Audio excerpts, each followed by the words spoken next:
ሰላም ጤና ይስጥልን። እኔ ወንድማችሁ አዲሰን ነኝ። ዛሬ የመጨረሻውን ክፍል ይዤ ቀርብ ያለው በተከታታይ በ8 ክፍሎች ሳቀርቡ የነበረው የቅዱሱን ታሪክ በ15ኛው ክፍለ ዘመን ኢትዮጵያ ውስጥ የተከሰተ አንድ አስደናቂ ታሪክ እያቀረብኩ ነበረ። በወቅቱ በነበሩት ነገስታት እና ቅዱሱ በሚያራምደው የክርስትና አካሄድ መካከል የተፈጠረ አለመግባባት ነበረ።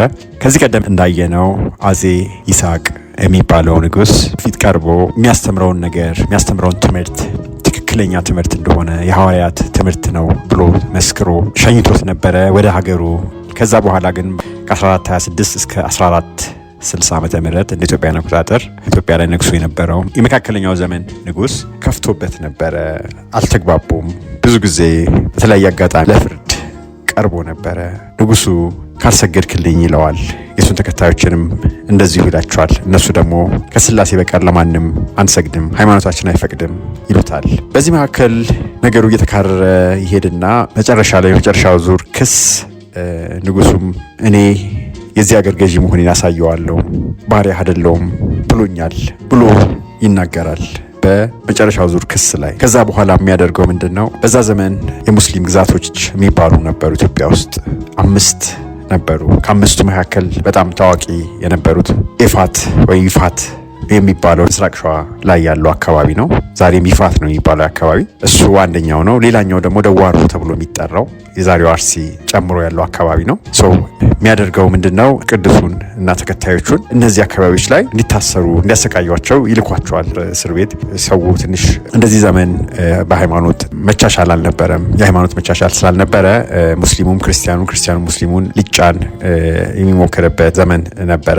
አንዱ አንዱን በዛ መንገድ ያው ባላንጣነት በጣም የነበረበት ዘመን ነው ያ ዘመን። ስለዚህ ምን ያደርጋል? ቅዱሱን ወደ ጓተር የሚባል አካባቢ የዛሬ አርሲ በቀድሞ ዘመን ደዋሮ የሚባለው አካባቢ ይልኩትና እዛ እንዲታሰር ያደርጉታል።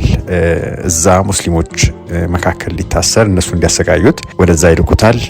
ተከታዮቹን ደግሞ ወደ ኤፋት ባለው አካባቢ እዛ ያስሯቸዋል። በዚህ አይነት መልኩ ነው ሰማዕትነትን የከፈሉት። ቅዱሱም በዚህ መንገድ ወደ ጓተር ከተላከ በኋላ ህይወቱ በዛ እስር ቤት እያለ አልፋለች። ተከታዮቹም የነበሩት እነ ገብረ ክርስቶስ የሚባሉ ነበሩ፣ ሌሎችም ነበሩ። ጳጳስም ነበረ በዛ ዘመን የነበረው የትግራይ ጳጳስ የነበረ ሰውም እንደዚሁ የነሱ ተከታይ ሆኖ ነበረ በሂደት ማለት ነው። እና አንደኛው ክፍል ላይ እንደውም እሱንም ሲያሰቃዩት፣ ሲገርፉት፣ በጥፊ ሲመቱት አይተናል። አባ በርቶሎሜዎስ የሚሉት እሱን ነው። የትግራይ አካባቢ ጳጳስ የነበረውን ሰው ነው እንደዛ እንትን የሚሉት። ስለዚህ ሀገሩ በሞላው ትምህርቱን የሚሰማ ሁሉ ይከተለው እንደነበረ ነው በዚህ ታሪክ የምንረዳው። ነገር ግን ንጉሱ የራሱን ክብር ከእግዚአብሔር ክብር አስበልጦ ያንን ተሐድሶ ሪቫይቫል እንዳይመጣ፣ አገሪቱ እንዳትታደስ፣ አገሪቱ ኢኮኖሚ እንዳይንሰራራ፣ አገሪቱ ያው መንፈሳዊ መነቃቃት ውስጥ እየገባች የነበረበት ሰዓት ነበረ። ያንን ነገር ግን ይሄ ንጉስ በዛ ዘመን የነበሩ ነገስታትም ከሱ በኋላ የተነሱትም ይህን ነገር አክስሞታል። ፕሮፌሰር ጌታቸው ኃይሌ እንዳለ አበባውን አረገፉት፣ ትምህርቱ ላይም ውሃ ቸለሱበት እንዳለው ነው። በቃ እንደዛ ነው የሆነው። ከዛ ጊዜ በኋላ 2-3 ነገስታት አልቆየም። የሙስሊም ጦረኞች ተነስተው አገሪቱን መልኳን እስከማትታወቅ ድረስ አድርገው ነው ድምጥማጧን ያጠፋት። የሚገርማችሁ ይሄ ሁሉ የሆነው እንዲህ በጣም ትልቅ ሰራዊት ተነስቶ ምናምን አይደለም እንደዛ የሆነው።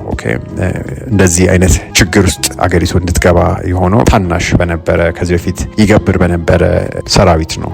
በነዛ ሰዎች ነው እንደዚህ አይነት ጥፋት ምድሱ ላይ የመጣው ማለት ነው። እና መንፈሳዊ ውድቀት የነበረበት ጊዜ እንደነበረ በብዙ ማስረጃ ይህንን ነገር መገንዘብ ይቻላል። አሁንም 500 ዓመት ቢሆነው በእግዚአብሔር ፊት የተሰራ ኃጢአት በደል ካለ እንደ ሀገርም ንስሐ መግባት ያስፈልገናል። የተበላሸውን ነገር አሁን ያነሳነው ጥቂት ነው። እዚህ ጋር ይሄ ንጉስ ከነዚህ ተከታዮች ጋር የነበረውን እሰጥ አገባ መጨረሻ ላይም እነሱን ለማጥፋት የሄደበትን ርቀት በዚህ ያቀረብኩት አንዱ ነው። ሌሎችም ከመንፈሳዊ አንግል ስናይ አንዳንድ ጥፋቶች አሉ። ነገሩን በደንብ ካጤን ነው ከትክክለኛው መንገድ ከትክክለኛው እውነት ከሆነበት መንገድ ያፈነገጠ ብዙ ነገር የተፈጠረበት የተሰራበት ዘመን ነው። ያ ሁሉ ተደማምሮ ነው መንፈሳዊ ውድቀት የሚባለው ነገር ላይ ያደረሰን። የመንፈሳዊ ውድቀት ደግሞ ምንን አመጣ? የሀገርን ውድቀት ወለደ ማለት ነው። እና ነገሩ እስከዛሬ ድረስም ቀጥሎ ያለው ከዚህ የተነሳ ይሄ መንፈሳዊ ኪሳራ ስለነበር ነው። አሁንም ነገሩ አልሻረም። እስካሁን ድረስ ችግሩ አለ። ችግሩን እንግዲህ መንፈሳዊ ውድቀት ከሆነ በመንፈሳዊ መንገድ ነው ማየት ያለብን። ስለዚህ ይህንን ታሪክ ዛሬ ያው የመጨረሻውን ክፍል አቀርበዋለሁ። ነገር ግን ቅዱሱ ሰማዕት ቢሆንም ከሱ በኋላ የተነሱ ከሱ በኋላም ልጆቹ ተማሪዎቹ ብዙ ስለነበሩ ታሪኩ መጽሐፉ ላይ የጌታቸው ኃይሌ መጽሐፍ ላይ ይቀጥላል። ሌሎች በጣም አስደናቂ ታሪክ አለ ከዛም በኋላ። ለእኛ ግን በቂ ሆኖ ስላገኘሁት ከዚህ በኋላ ያለውን እናንተ እንድታነቡት ኢንቫይት አደርጋችኋለሁ። ሌሎች መጽሐፍቶች ግን ካሉ እነሱን ጋራችኋለሁ። ለዛሬ የመጨረሻውን ክፍል አቀርባለሁ። በኋላ ግን የተሰማኝን ስሜት ለመግለጽ አንድ ግጥም አነባለሁ። ታሪኩ እንደሚከተለው ይቀርባል።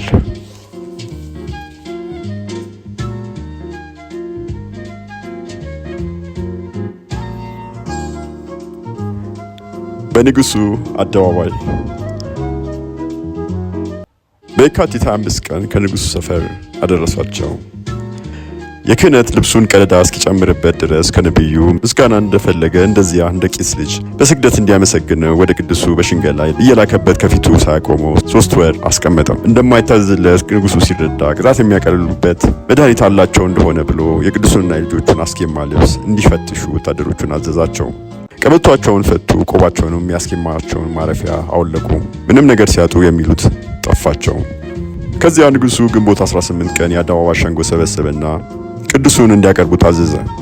ከልጆቹ ጋር በአቅጣጫው ፊት ለፊት አቆሙት። ከዚያ ንጉሱ ወደ ቅዱሱ እንዲህ ሲል ላከበት። ይሄ እንደ ሌሎቹ ባልደረቦች እንደ ሌሎቹ ሰዎች አላደርገውም የምትለው ትዕቢትህና ትምክህትህ ምንድን ነው? ይህንን የቀድሞቹስ አላደረጉትምን? አብርሃም ለኤሞር ልጆች ሰግዷል፣ ያዕቆብም ለኤሳው ደግሞ ሌሎች ብዙዎች አድርገውታል። አንተ ልታደርገው የኮራህበት ምክንያት ምንድን ነው? ቅዱሱ ለላካቸው እንዲህ በሉት አላቸው። ምንድን ነው ይህ ብዙዎች አድርገውታል በማለት የነገር ድካም? ከብዙዎች አድራጎት ይልቅ ሰማይና ምድር ያልፋል፣ ቃሌ ግን አያልፍም ያለው የእግዚአብሔር ቃል ምስክር ይበልጣል። ምክንያቱም በመጀመሪያ በኦሪት ለሱ ብቻ ካልሆነ ሌላ እንዳንሰግድ በቃሉ አዞናል። በአዲስ ኪዳን ደግሞ በስራው ግልጽ አድርጎ አሳይቶናል። እንደዚህ አድርገን ፈለጉን እንድንከተል አዞናል። አሁንም ለሕግ መገዛት ካልቻልክ እኛም ለአንተም ሕግ በወሰነው ይሁነን። እንደዚህ እንዲሆን ካልፈቀድክ ራሱ ጌታ አንድ ባሪያ ለሁለት ጌቶች መገዛት አይችልም ብሏል። እኛ ራሳችንን ለቅድስት ሥላሴ አስገዝተናል። ስለዚህ ለሌላ መገዛት አንችልም። መልእክተኞቹ እንደዚህ ብለው ሲነግሩት እንዲገርፉት በቁጣ አዘዘ። የንጽሕና አርአያ የሆነችውን አስኬማ ልብሱን ቀደዷት። እጆቹንና እግሮቹን አሰሩና ያላንዳች መንቀሳቀስ በትዕግስት እግዚአብሔርን እያመሰገነ 7 ጊዜ ገረፉት። ልጆቹንም እንደዚሁ ገረፏቸው።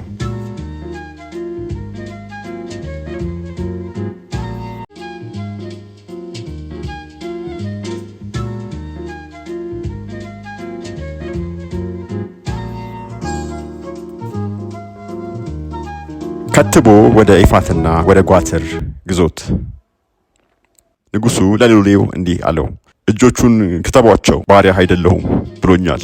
መግዛቴን አሁን አሳየዋለሁ። በረጅሙ ከትበው። ልጆቹንም እንደዚሁ እጆቹን በምላጭ ተለተሏቸው። ሲተለትሏቸው ስጋ የሌለው ቆዳ እንደሰነጠቁ ሆነ እንጂ ደም ጠብ አላለም። የልጆቹንም እጆች ተለተሏቸው። ከዚያ በኋላ ልጆቹን ከሱ እንዲለዩቸው አዘዘ። ወደ ኤፋት ሰደዷቸው። ሰማዕትነታቸውንም እዚያ ፈጸሙ። ቅዱሱን ግን ብቻውን ወደ ጓትር ሰደዱት። እዚያ እስር ቤት ውስጥ እንዲዘጉበት አዘዘ። ሰኔ መባቻ ላይ ጓትር አደረሱት። እጆቹንና እግሮቹን በእግር ብረቶች አስረው ዋዝርማ በምትባል ከተማ ጨለማ ቤት ውስጥ ዘጉበት። ቅዱሱ ከዘጉበት በኋላ ንጉሱ በየገዳማቸው ወደሚኖሩት የቅዱሱ ልጆች ዘንድ እንዲህ ሲል ላከባቸው። እነሆ መምህራችሁ እስጢፋኖስ የመንግስታችንን ክብር ስርዓት ሲሽር ነበረ። አሁንም እናንተ ለቃሌ እንደሚታዘዙ እንደ ሌሎች መነኩሴዎች ለመንግስቴ ሕግ የምታዘዙ ከሆነ አሁን እንደምትኖሩት ኑሩ። እንደዚህ የማታደርጉ ከሆነ ከሀገሬ ውጡ። የንጉሱ መልእክተኛ መጥቶ ለልጆቹ እንዲህ ብሎ ነገራቸው። እነሱም በአንድ ቃል እንዲህ ሲሉ መለሱለት። አባታችን እስጢፋኖስ ወንጌል እንዳዘዘው ክርስቶስን ተከትሏል። እንደዚሁ እኛም አባታችን እሱ እንዳስተማረን እንከተለዋለን። ሌላ ነገር አንፈልግም። በዚህ ጊዜ እንደታዘዙት ከየገዳሞቻቸው አባረሯቸው። የደከሙበትን ሁሉ ነጠቋቸው። የቅዱሱ ልጆች ወደ ምድረ በዳና እግዚአብሔር እንዲጠበቁ ወዳዘጋጀላቸው ቦታዎች ሸሹ። የክርስቶስ የዚህ ዓለም ሙሽራ ሕጓ እንደዚህ ነውና።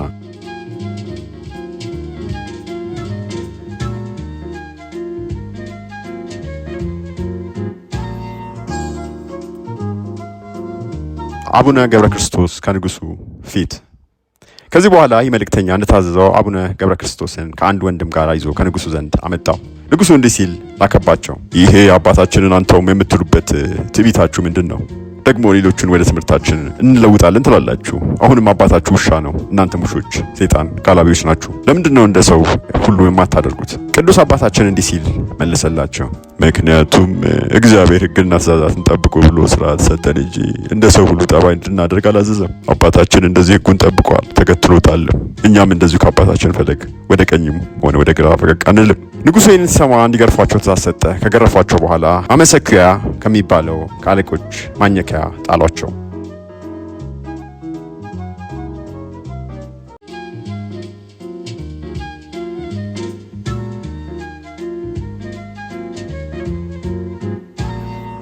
የአቡነ እስጢፋኖስ ረፍት።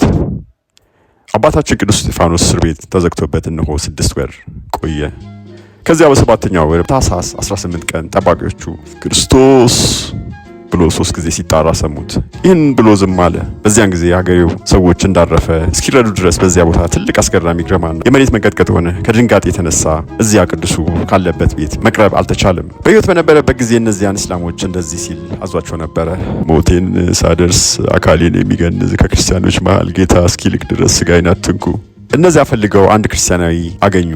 ገብቶ እንዲያየው እሱን ቀጠሩት። ይህ ሰው ከፍቶ ሲገባ እነሆ ቅዱሱን አርፎ ከመሬት ላይ ተጋድሞ አገኘው። የቅዱሱ እጆች ከንፈሮቹንና አይኖቹን በአንድነት ከድነዋቸው ነበረ። እጆቹና እግሮቹ ላይ የነበሩትን የእግር ብረቶች ከአካላቱ ተለይተው ለብቻቸው ሆነው አገኟቸው። ያ ሰው ከታየው ግርማ ፍርሃት የተነሳ እየተንቀጠቀጠ መጣና የቤቱን በር ዘጋው። መሞቱን ለጠባቂዎቹ ነገራቸው። እነሱም ስለ አቀባበሩ እዚያው ወይም ከሌላ ቦታ እንዲቀበር ያዝዝ እንደሆነ ሊጠይቁት ወደ አገረ ገዡ ላኩበት። የዚያች ሀገር አካባቢ ክርስቲያኖች ሰምተው ሊቀብሩት መጡ። ግን ጠባቂዎቹ የገዢውን ትእዛዝ ስለሚጠብቁ አልፈቀዱላቸውም። ከ1 ሳምንት በኋላ መልእክተኛው እዚያው ቅበሩ የሚል መልስ ይዞ መጣ። ቅዱሱ ሰማዕትነቱን ከፈጸመ ጀምሮ አስክሬኑን ለመቅበር እየጓጓ አዘወትሮ የሚመላለስ አንድ ዲያቆን ነበረ። ለዚያ ዲያቆን ሊቀብረው እንደፈለገ እንዲቀብረው ፈቀዱለት። በታኅሳስ 20 ቀን በሚገባ ገንዞ ከከተማው አንድ ሰዋራ ቦታ ቀበረው። ጸሎቱ፣ በረከቱ፣ ልመናው ለዘላለም ከኛ ጋራ ይሁን አሜን። ታሪኩ ተፈጸመ።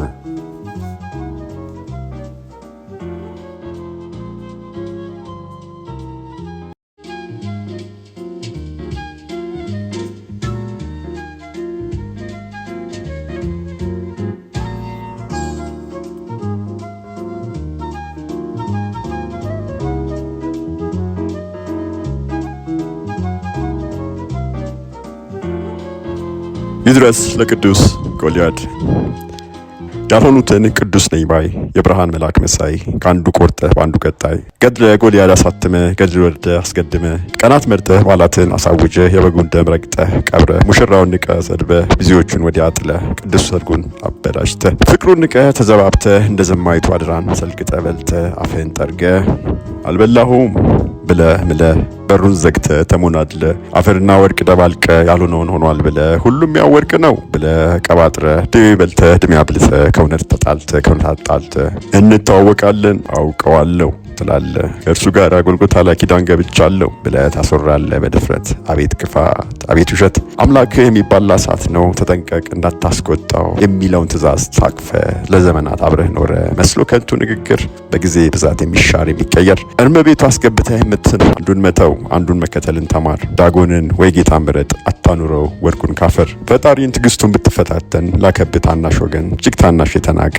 ዘመኑን ሁሉ ሲገብር የታወቀ ብትፋለም አልቻልከው ቁጣው በእርግጥ ከእግዚአብሔር ነው። አንተ ጣዖት አምላኪ አንተ ካፊር ብሎ ዘለፈ። በልጁ ስም ስትሰባበት አባይቶ በቁጣው ገረፈ። አንተ ግን አላስተዋልክም። ያጠፋሁት ምንድነው አላልክም። ይድረስ ላንተ ለዳቢሎስ ደቀ መዝሙር ለሆንክብን የአገር ቀንበር ክፉ የተለሰነ መቃብር ሕፃናትን እያሳሳት በድህነት አሰቃይተ አጎሳቁለ ሲኦል ላክ በክፋት በተንኮል ሲኦልን ያጨናነቅ አንተ የአገር ነቀርሳ የዳቢሎስ ደቀ መዝሙር ደግሞ ተነካው ትላለ። ስሜ ጠፋ በአደባባይ ስምህ እከክ መሆኑን አልሰማሁም ንገሩኝ ባይ። እስቲ መልስልኝ ልጠይቅ ይሄ ህቡ የአምላክ ስም ነው ብለህ ሄዳጎንን ከበጉ ስም ጋር ያኖርከው እስቲ ንገረኝ አንተ ግብዝ። ስንቱን ሕፃን ነው የጋጥከው መርዝ እግዚአብሔር ቅዱሳኑን ይቀጣል ብለህ ትመሰክራለህ። እንደ አባት አንተም ላመልህ ከመጽሐፍ ጠቅሳለህ። በፈጠረህ ይዤሃለሁ የኢዮብን ጻማ አታንሳ እሱ ገብሩ ምስጉን ነው በውሾ የማይነሳ። አንተ የአገር ነቀርሳ የድህነት ውላጅ እውነትን ከውሸት ደባልቀ ቱልቱላ ነፍተህ የምታውጅ ሕፃናትን በድህነት አስጨንቀ ዘመናትን የምትባጅ ግሳጼውን ሰምተህ ንስሐ ብትገባ ለማማ መልካም በሆነ ነበር። ለሚጠቡት ሕፃናትም የተስፋ ብርሃን በፈነጠቀ ነበር። አንተ ግን ክፉ ነህ፣ መልካም ነገር ከቶ አትሻም። እንደ አባትህ እንደ ጋኔን ከክፋት ደጅ አትታጣም። አሁንም ስማ አንተ አስመሳይ፣ ያልሆንኩትን ቅዱስ ነኝ ባይ የብርሃን መልአክ መሳይ፣ መንገዴ ላይ ቆመሃል። በዳዊት ተጠር እጥምሃለሁ፣ በቅዱሱ በእግዚአብሔር ስም እሰነዝርብሃለሁ። ከቶ አልተውህም፣ እፋረድሃለሁ። ወይ አንተ ትኖራለህ ወይ እኔ እኖራለሁ። ጠቦቶቼን ከክራቻ አስጥላለሁ፣ ለሞዓብ አንበሳ አሳልፌ እሰጣለሁ።